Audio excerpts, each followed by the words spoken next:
So I get asked all the time all kinds of questions. Questions that need answering. About mostly solo role-playing, obviously, which is kind of funny to me, considering that I never actually did solo role-playing before I started this channel. I mean, not really. I used it as a tool to learn new games or to plan adventures, but you know, it was never something I really did. And to this day, I don't really do it in my spare time. I only do it in the channel. So there's this impression out there that I'm always solo role-playing, but I'm not. So that said, people do ask me about solo role-playing stuff all the time, or just role-playing stuff in general. I have learned a lot about the whole solo role-playing thing. I mean, I've done 3 seasons of the main show, which is something like 60-odd episodes. So that's quite a bit of experience already in the past 4 years learning how this stuff works. And that, coupled with my 40-plus years of just general gaming experience as well as GMing, I think puts me in the position of something of an expert, I suppose you'd call it. I don't like to use that word, but you know, I guess they say 10,000 hours makes you an expert, and I've got a lot more than that. Anyway, I thought I'd take this opportunity to answer a question from one of my patrons, actually, because it's a really good question, and it sort of encapsulates a lot of questions that I do get here on the channel. So I thought I would respond to this, and maybe the response might be beneficial both to my patron and to you general viewers out there. Incidentally, if you do want to help support the channel, becoming a Patreon is one of the best ways to do that. The link for that is, of course, in the comments below. So this patron, who shall remain nameless for out of respect for his privacy, says, during my initial foray into solo role-playing, I was stymied by an intense self-consciousness, making my first try feel awkward. I've been playing role-playing games for quite a long time, both with big groups and as a GM. But I've not had this experience. When you began playing solo games, did you find the lack of a group dynamic difficult? The games you show in your channel have a lovely fluency and ease. I was wondering if there's any advice you would be willing to share. When you began playing solo games, did you find the lack of a group dynamic difficult? So, it's a complex answer to that. When I started solo role-playing, obviously I knew it would just be me. That was exciting to me. It was exciting that I was going to be able to play all the characters, but for me, the fun was still about letting the dice tell the story. So when I started in season 1, the link to which is right there, or right there, one of those 2 spots. When I started in season 1, I used Savage Worlds, which is a great, fun, fast-paced game. I really like Savage Worlds, and I'd run Savage Worlds a lot in the past. I'd run all kinds of genres in it, sci-fi and zombie, post-apocalypse and fantasy and all kinds of stuff. So I was familiar with it, and I really enjoyed the game. So it was exciting to me now to add this layer of enjoyment to the Savage Worlds game, which was, now it's just going to be me. It's just going to be me using these supplements, which is primarily the Mythic GM emulator, and use those supplements to create a game by myself. So the first issue was, well, okay, there's not going to be a party. There's going to be one character, which means it's going to be way more dangerous.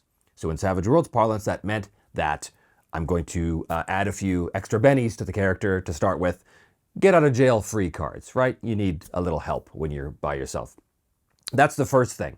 If you're playing solo and you're playing one character, you have to give the character an edge. You got to give the character a little leg up, because most games are designed for a party. That's the reality. And especially if you're talking class and level-based games, those things are definitely designed for a party. If you take your classic D&D, right? It's assumed there's going to be multiple characters. It's assumed that they're going to have a spread of character classes and a range of abilities to be able to deal with the challenges that they come across. But when you're playing solo, you got one character. And yes, there are games out there that are skill-based that allow you to have a character that's very well-rounded, that can do many things, but still, in the end of the day, if you get taken down with a sword from an orc and there's nobody there to help you, that's the end, right? So that's the biggest thing, is how do you deal with just being one character? And of course, there's many ways to do this. The way I dealt with it was, as I said, just giving the character a little edge. And also, when you're solo role-playing, you decide the difficulty of the encounters. Now, I like to let the dice rule. And if the dice tell me that if I'm walking down a forest path and a dragon shows up, then I have to deal with that. But not everybody likes that. Not everybody's going to run their games like that, and that's perfectly acceptable. So that's the first part of the lack of a group dynamic, is literally you're by yourself, and so your abilities and your danger level is much higher, typically speaking. But you can mitigate that through system. You can also mitigate that through going a little easier on yourself when you're asking questions of the Oracle in something like Mythic, right? You don't have to be so hard on yourself. Apparently, a lot of solo role players do that. A lot of solo role players feel like they have to go really hard on their characters, but there's no need for that. You don't have to do that at all. The other aspect of a lack of a group dynamic is, of course, the role-playing part. How do you engage in conversations as you would around a table with your friends when you're all in character, if that's the way you play? How do you engage in character conversations and character moments when it's just you? Well, you've seen how I do it on my show. I'm a professional voice actor, and I've been an actor my whole life, so it's very easy for me to slip into different characters and voices and stuff. So using my multi-camera setup, I would just, turn my head and talk this way, turn my head and talk this way, and then cut it together to look like two people were having a conversation. But very few of you are going to go to that level of effort to play a game, and it's certainly not necessary. But how do you engage in those character moments if it's just you? Well, you've seen how I do it. How do you do it?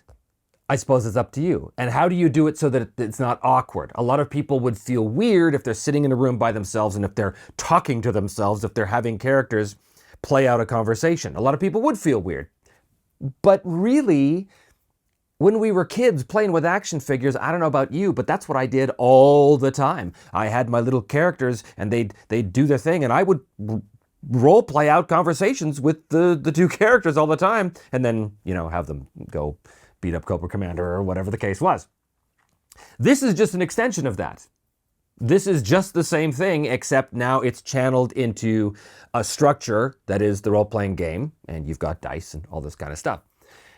If you don't want to sit there and talk to yourself, you can journal it, right? You can just imagine what the character is going to say and then write down what they say. Or not even write it down. You can just imagine what the characters say and have it in your head and just move on. There's a great tool called Une, which is the Universal NPC emulator, which in the first edition that I used of it, which there's a review I did of it up here. In the first edition of it, there was a conversation generator. I'm not sure if that's in the current edition that you could buy on drive-thru or not, but certainly the first edition was. And that allowed you to literally determine what topics the character, the NPC, wanted to discuss. And you could kind of game out the conversation. Now, it could be a little cumbersome, right, until you got used to it.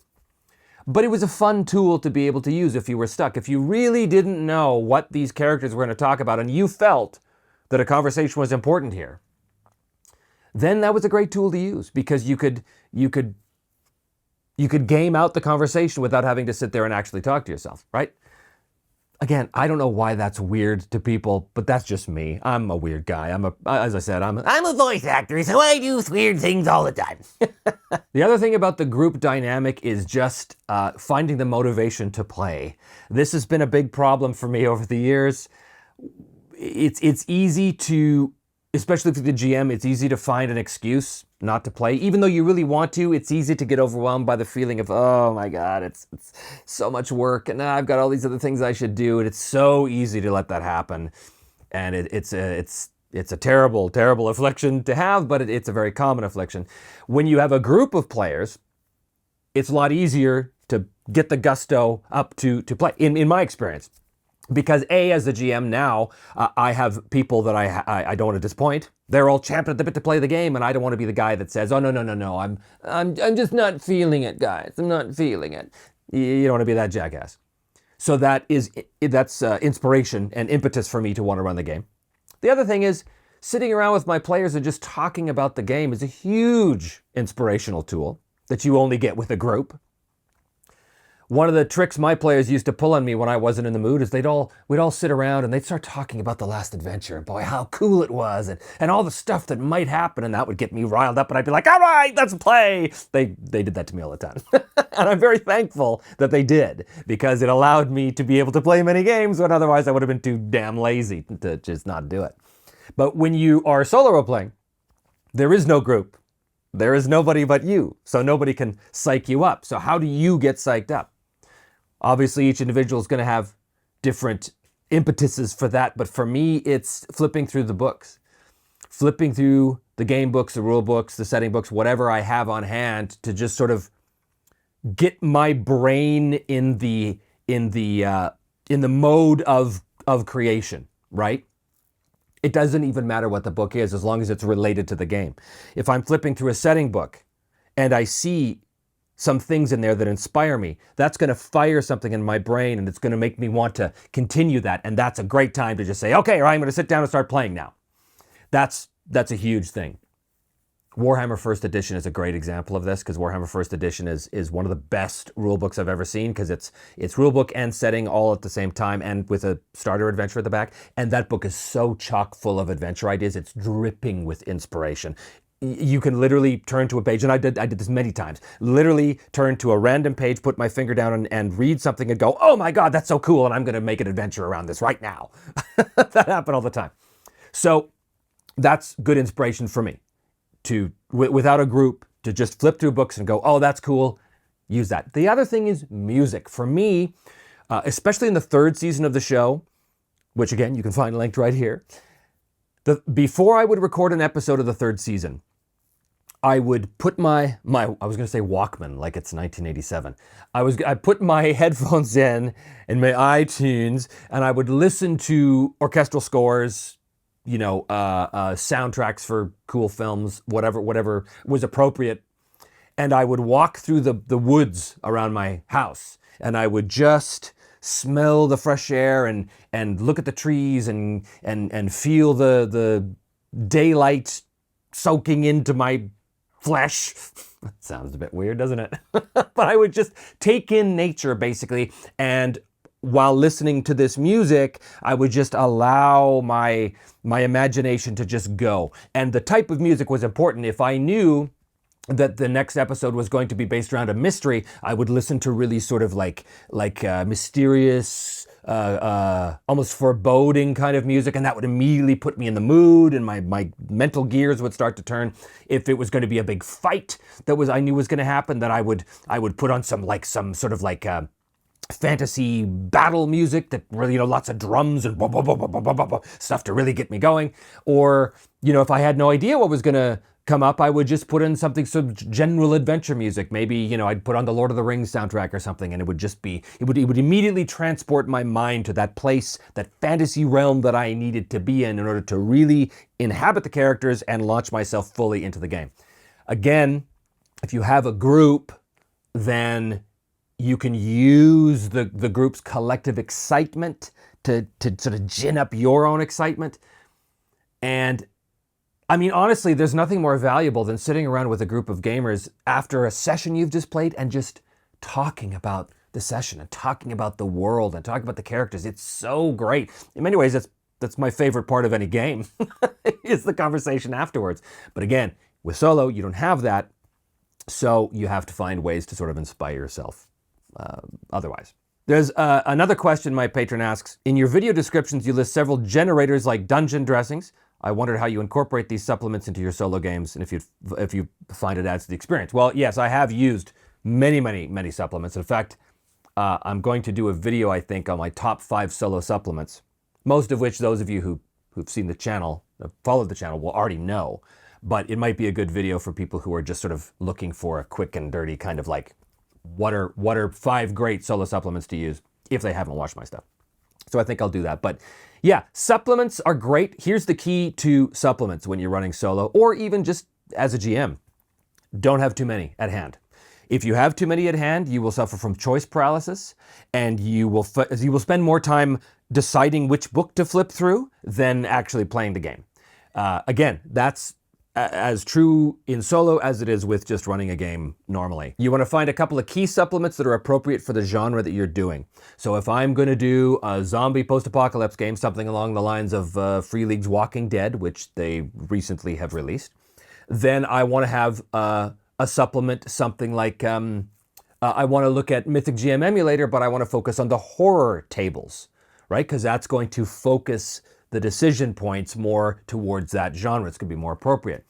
Or I might look at the Book of Random Tables and, make sure that I'm pulling from the more dark horror kind of aspects, as opposed to pulling the Tome of Adventure Design, which is more sort of general gonzo fantasy stuff, right? That's not going to be as appropriate. So whatever supplements you use, keep them limited and keep them targeted, is what I would say. I would say no more than 3 supplements at the table at any one time, in addition to your rule book, obviously. Because if you have a stack of supplements, I promise you, I have experienced this myself in the seasons of the show. Too many supplements means wasted time searching for the thing, right? You don't want to search for the thing. The point of a supplement, especially in solo, is to give you just a launching off point for your inspiration. It's just to give you a seed, a kernel of an idea that you can grab and go. That's the best use of a supplement, in my experience. Now, there are those of you out there who struggle with that, struggle with the idea of, I have a hard time improvising in the moment. That's fine. There are other ways to do that. I did a review on a supplement called Roads and Ruins, which I just happen to have right here. This is great for that stuff because this gives you way more fleshed out encounters. So you have to do even less improvisation because this does it for you. But, those supplements are few and far between. And the problem with those supplements, or the drawback to them, not the problem, the drawback to the supplements is that they're finite. Once you've used the adventure, well, then you've used it. And also, if you're playing solo, these are pre-packaged adventures, which means you have to handle that a lot differently than you would if you're just making it up. Right? You have to handle this as you would going through a pre-written dungeon. And there's a whole set of tools to do that are different than the tools I use. And I'm not the guy to talk to about those because I don't know how to do that. If someone said, here's Keep on the Borderlands, it's a pre-published adventure and play it solo, I wouldn't have a clue how to do that because it's not how I run. How I run is I create things in the moment using these supplements, using the oracles. And I allow my inspiration and my imagination to grab those seeds and those kernels and put them together and create something out of that. For those of you who don't do that, there are other supplements out there, as I said, like this, that are going to be helpful, but it's not my focus. So I'm not the best source of information on that. But in the end of the day, remember that when you're solo role playing, or whether you're GMing, or whether you're attending a game as a player, the whole goal is to have fun, is to enjoy it. And if the game starts to feel like a chore, then you have to look at why that is. And I've found in my case, when games have become a chore, it's because either I have too many supplements and I'm overloaded with too many possible choices. That's a big one. Or I've grown bored with the rule set. That happens a lot. That's something that happens to me with rules light games a lot, because rules light games, in my experience, don't have enough meat on the bones to sustain a longer campaign to keep my interest. I'm not saying this is the bad wrong fun, or this is the correct way to play, or anything like that. Just in my experience, rules light games are great for a very limited campaign, but if you want to expand it out, I get bored with them, because if there's not enough meat on the bones of the system, then I get bored. So that's another issue that I tend to flare out on certain games and campaigns. But the goal is to have fun. And if you're not having fun, you have to isolate the reason why. You really have to be honest with yourself. Is it the game system I don't like? Is it the genre? Is it the characters? Do I just not like the characters? That's all perfectly fine. Remember, when you're playing solo, there's nobody to disappoint. You don't have a group of players to disappoint. So just start again. It costs you nothing, right? Yeah, it's disappointing. It's always disappointing to yourself to not finish a thing, at least in my experience. I hate that. I don't like not finishing. But the fact is, man, I've been running games for over 40 years, and the number of games I've finished are dwarfed by the number of games that I haven't finished. And that's a sad reality that I think all of you GMs out there can probably identify with. Most of the time, we never finish the campaign. And it's a real tragedy, you know, because we really, really want to, but life interferes, right? Anyway, that's getting away from the whole group dynamic conversation, but those are my thoughts on that question. So I hope that was valuable to you. And if you have any thoughts that you want to share about how to deal with the lack of a group dynamic in a solo game, by all means, leave a comment below. I've found the comment sections can be very helpful to generate discussion among like-minded and respectful-minded players. So interested to see what you have to say. Otherwise, if you want to help support this channel and allow me to continue to keep doing what I'm doing, by all means, hit like and subscribe, or consider joining us over on Patreon, or become a YouTube channel member. Or you can support the show by buying some products through the Drive-Thru RPG links, which are listed all below. Thanks, guys. I will see you next time on Me, Myself, and Die.